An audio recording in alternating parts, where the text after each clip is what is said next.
Liana is a historian and political scientist, as well as a resident fellow at the German Marshall Fund. She joins me now from Buffalo, New York, for the second time too, because when we spoke last, it was about a fascinating piece you wrote in Foreign Affairs, headlined, "What if Putin wins?" Well, there's a new piece headlined, "What if Russia loses?"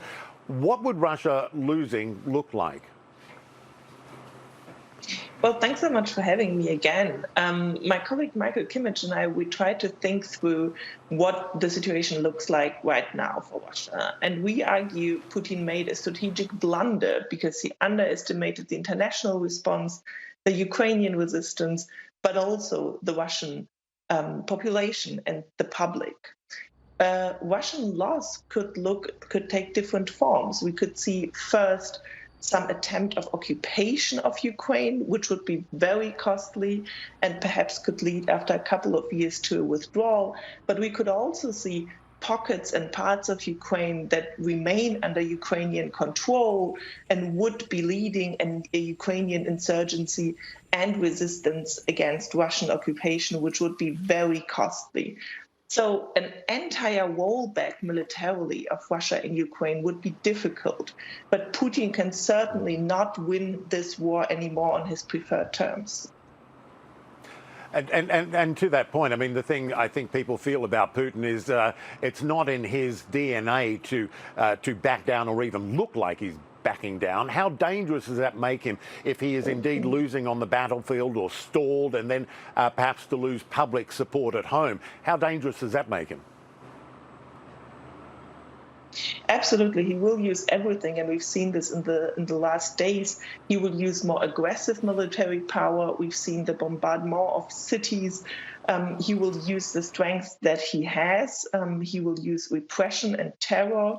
That makes him definitely more dangerous, and that also will define the outcome of the war in general. What this gives as an opportunity for Ukraine is that they are better positioned at the moment on the ground with the support of Western weapons, and they have a cause they fight for. And this is what the Russian president and especially his army are lacking. We argued in our piece, autocratic rulers have a lot of difficulties losing a war and remaining autocratic rulers. So for the Russian president, Right. This can be a very existential war. It's a long list of miscalculations by him from the very beginning. Meanwhile, though, what damage has he wrought on his own economy, on his own people, particularly if this drags out? And what could that do to his own political survivability? I mean, as you said in the piece, and it's a great line, the lesson autocratic rulers cannot lose wars and remain autocrats. What then would the people or the Kremlin possibly turn on him? What would it take? Well, it would certainly take the realization that the war in Ukraine is not only the aim of Russia is not only to destroy Ukraine, but that in the same way, Russia would be destroyed, the Russian economy would be destroyed, Russia as a political identity, a political entity would be weakened. So it's certainly very difficult to imagine after a Russian loss to see a liberal Russia emerging from such a defeat, which will be certainly a humiliating defeat if it is comparable to the Iraq war, or if at some point Russia has to withdraw. And we could see, for instance, Russia fracturing, for instance, in Chechnya. We could see the Russian president losing control over the elites and also over the military elites in his power.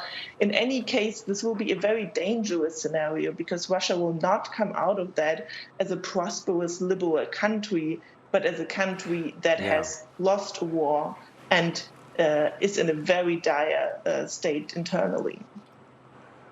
Which is a fascinating aspect of your article. I mean, you do write that a Russian defeat would be little cause for celebration for the rest of the world. I mean, the fallout of a humiliated pariah state with nuclear weapons intact, that fallout could be considerable, couldn't it? Absolutely. I mean, the challenge would be first to rebuild Ukraine in that case, and I'm rewrite this would be a huge task for the West. Ukraine would want to join EU and NATO, but it would be a war zone after years of fighting. So that would be a big task. But as much of a challenge would also be to reintegrate Russia somehow into the international community and to prevent that Russia becomes a revanchist power in the middle of the international community that especially Europe will have to worry about, because at some point the United States will say, well, now we finally have to focus on China, and Russia is now very much Europe's responsibility. It's a fascinating piece you and your co-author wrote. Both of them are on foreign affairs. I urge people to read them. Great analysis. Liana Fix, we'll get you back. Thanks so much. Thank you.